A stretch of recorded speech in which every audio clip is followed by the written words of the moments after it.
Going on, everybody? It's Key Time coming back with another one to talk about what I seen in the NBA this weekend. Now, there was a lot of games that happened this weekend that caught my eye.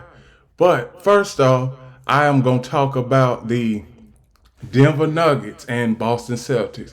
Now, both of them were in a little bit of a losing streak, excuse me.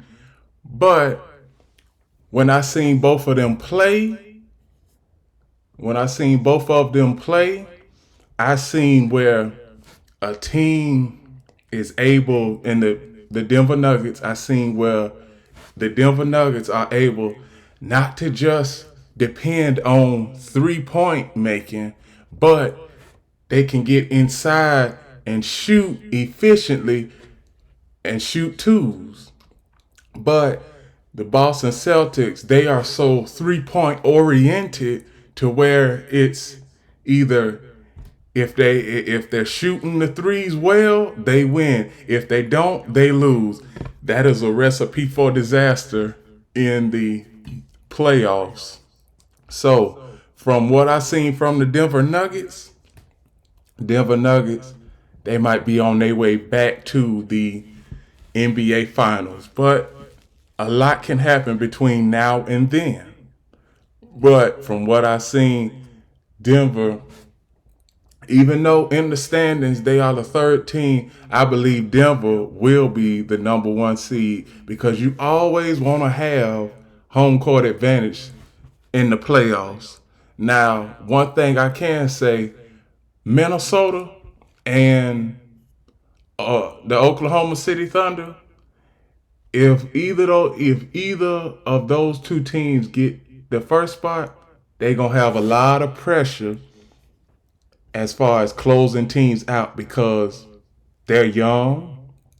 I mean, OKC is young. They haven't been to the playoffs. Minnesota Timberwolves, they were in the playoffs last year, lost in 5 games in the playoffs. So OKC, they don't have that playoff experience that is needed when it comes to critical moments in the playoffs and to step up to the plate and produce. Now the team that I want to talk about is the Los Angeles Lakers. Los Angeles Lakers, what can I say about them? They are at the ninth spot right now in the West. And what is so astounding by that is they are only one game back of the sixth spot, which is currently held by the Phoenix Suns. Could the Lakers get that sixth spot? Yes. But they are gonna have to keep winning and hope that a couple of teams lose so they can come up in the standings. But from what I've seen from the Lakers against Minnesota and Milwaukee, is basically they got lucky with Milwaukee because Milwaukee, they were up by 7 points with under a minute left and you lose. So that in and of itself, I blame Milwaukee for that game right there because you should have had that game in hand. Now, LeBron, he ain't playing as much because they're saying that it's load management, but I believe that they are just getting him ready for the playoffs. I believe so, or getting him ready for, as it currently sit right now, the play-in tournament. Just getting him ready for the playoffs and in the play-in tournament. But for some reason, I see where now that since the Timberwolves, they have an injury, Karl Anthony Towns, he's injured. Don't know when, well, he will be back during the playoffs, but it's going to take him some time to get back in the swing of things and get back into the scheme of things when it comes to the Timberwolves being in the playoffs. Now, the Timberwolves, they are at the third spot in the West. Can they hold on to that third spot? Who knows? It remains to be seen. Now I mentioned OKC; they are at the top spot. The team that is at the second spot is the Denver Nuggets. Now, anybody that plays the Denver Nuggets in the playoffs, I'm taking Denver no matter what. No matter what. From one thing, I'm hearing a lot of good stuff about the Clippers, but for the last 10 or 12 years, the Clippers have always started out hot. Then when you get into the playoffs, they can't produce. They end up cold. So I'm not completely sold on the Clippers yet. Now, as far as the Sacramento Kings, they have been up and down all season. They just lost a game to they just lost another game. Now they are at the 7th spot. They could be in the play-in tournament at season's end. But who knows if the Sacramento Kings go on a winning streak, they will not have to worry about playing in the play-in tournament. And the last team I want to talk about as far as the West is the Phoenix Suns. Now, the Phoenix Suns, they have a good team. They really do. But when it comes to the fourth quarter, they are the team that gives up the most leads entering the fourth quarter. Like against OKC the other night, they were up by against OKC they were up by 20. No, they were up by 5 points. Excuse me, this is the second quarter, but they were up by 10 points in the second quarter, and all of a sudden, at the snap of a finger, they down by 4 or 5. So, the Phoenix Suns, as far as their defensive strategy on the defensive side of the court, it has to improve, or else you won't be making it to the NBA Finals like you want to go to. Like the owner, the Phoenix Suns owner said that he wanted to go to the NBA Finals. He want his team to go to the NBA Finals. But as of right now, when it comes to the defensive side of the court for the Phoenix Suns, you could be out of the first round with the type of defense that you are playing. And plus, if you can't hold a lead, then you are not going to be able to win in the playoffs. So that's what I see from the Phoenix Suns. Hopefully they get that defense together, and hopefully they don't have any more injuries throughout the season that can potentially derail their playoff run. So that's all I see from the Western Conference. Now I'm going to get to the Eastern Conference. Boston, y'all already know how I feel about Boston. Boston is at the number 1 spot, have the best record in the NBA, potentially having home court throughout the entirety of the playoffs. Everybody have to come to them, whether it's East or West. So now, what is the flaw with Boston? They shoot too many threes, and they have too many defensive lapses in games. Some games they can blow teams out, and then other games they win by 2 or 3 or lose by 5 or 6. Now that is the only hiccup I see with the Boston Celtics. Now, one thing I do see that's going to improve Boston is if you have Kristaps Porzingis come off the bench to give you more bench production, because the Boston Celtics bench is one of the worst benches. Well, I'm not going to say that, but they are in the bottom half of the NBA in terms of bench scoring. Now, that's all I see from the Boston Celtics. Now, for the Milwaukee Bucks, I mentioned earlier how they lost that 7-point lead in the final minute versus the Los Angeles Lakers. Now for the Milwaukee Bucks, as far as defense, this is the same problem that the Milwaukee Bucks have, the same problem that the Phoenix Suns have. They are able to score. They are able to give you 125, 130 a night. But can they defend on the defensive side of the court? And we don't know. We don't know, and they haven't given us an opportunity to find out and at least have the confidence of being a good defensive team when it comes to the Milwaukee Bucks in the playoffs. Because throughout the entirety of the season, Adrian Griffin, before he got fired, he wasn't emphasizing defense, only the offense. And now Doc Rivers, more power to Doc Rivers. He's been in a tough spot since Doc Rivers has been there. They've won 9 games. So he's in a tough spot. More power to him. But as far as the Milwaukee Bucks, it wouldn't surprise me if they get knocked out of the playoffs in the second round, or maybe even the first round. Who knows who they'll play, because they don't have any type of defense on the defensive side of the court. Now, as far as the Cavaliers are in the third spot right now. Who can score outside of Donovan Mitchell? That is the lingering question.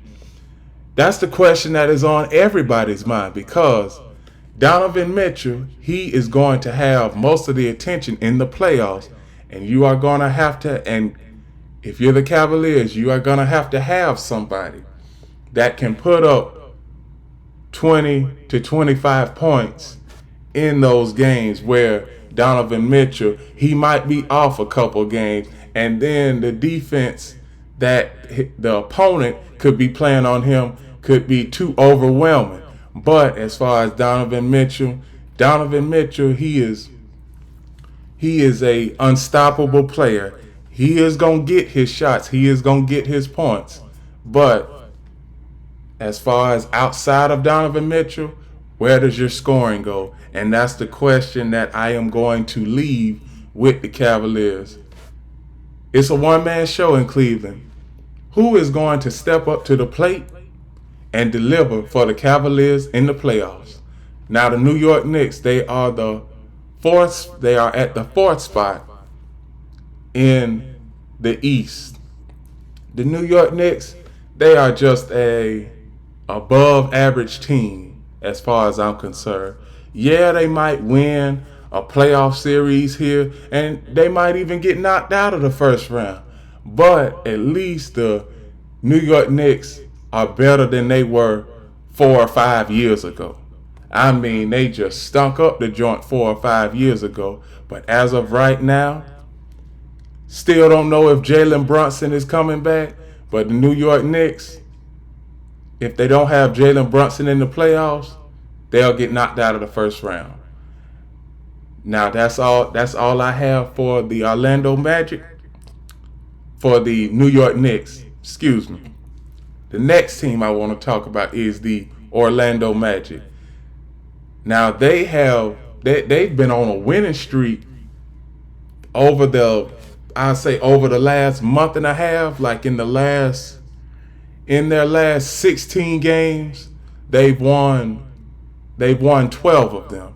And now they are at the 5 spot in the East. Now can the Magic make some noise in the playoffs?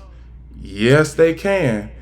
If the playoffs started today, they would be facing the New York Knicks. And I believe that the Magic have enough firepower to beat the New York Knicks.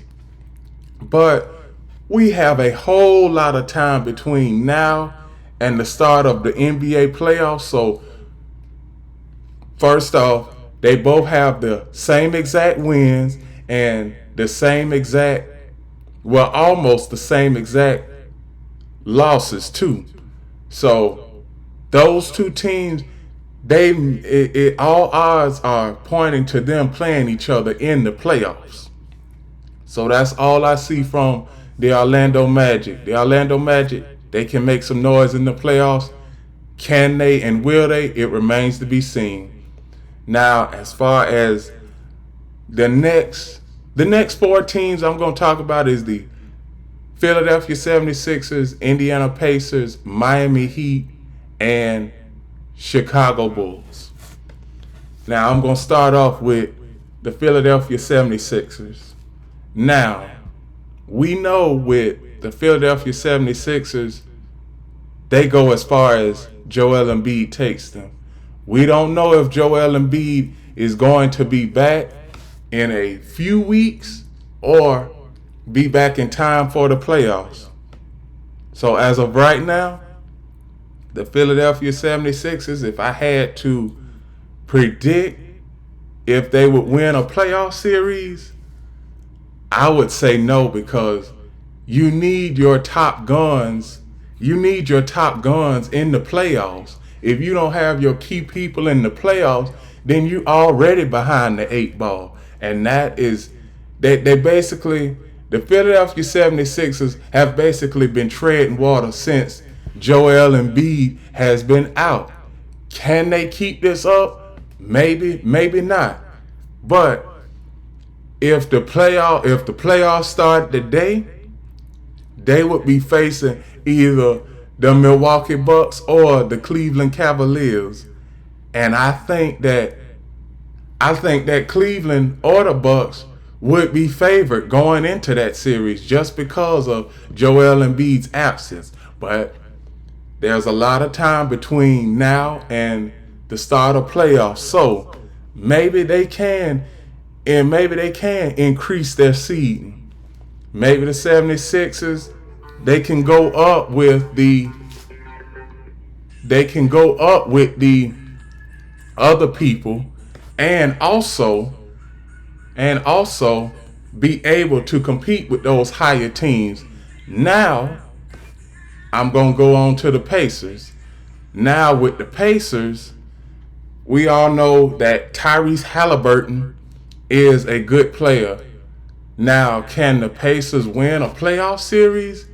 Yes, I do see them winning a playoff series because their offense is so efficient. They have one of the top offenses in the NBA. So they have no problem scoring. And plus, they know how to turn on the defense when it needs to be turned on. So the Pacers are a young team. The Heat, I'm going to go to the Heat. The Heat, they were in the NBA Finals last year. They've had some tough sledding this year. But, like I said, when it comes to Heat culture, they believe in making the games ugly, tough, and grimy, and mainly winning games ugly and defensively. So I wouldn't say that the Miami Heat are a walk in the park if they make it to the playoffs.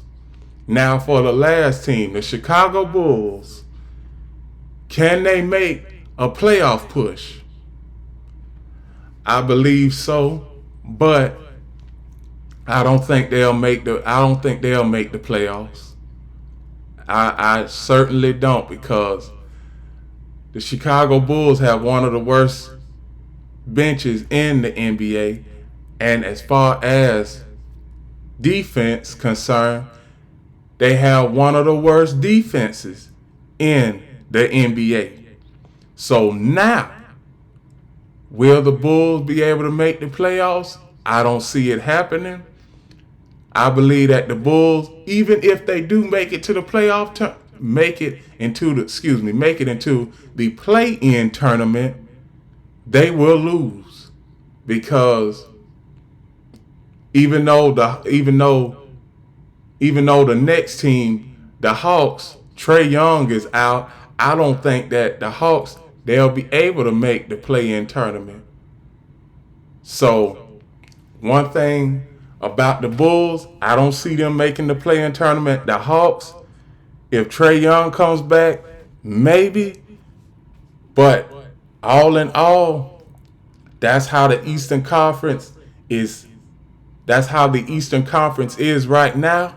And with that, those are my reactions from the NBA throughout the weekend. Please like, comment, share, subscribe. Click the notification bell so you can get notified of every upload and show that I do. And one other thing, remember that the key is always on time.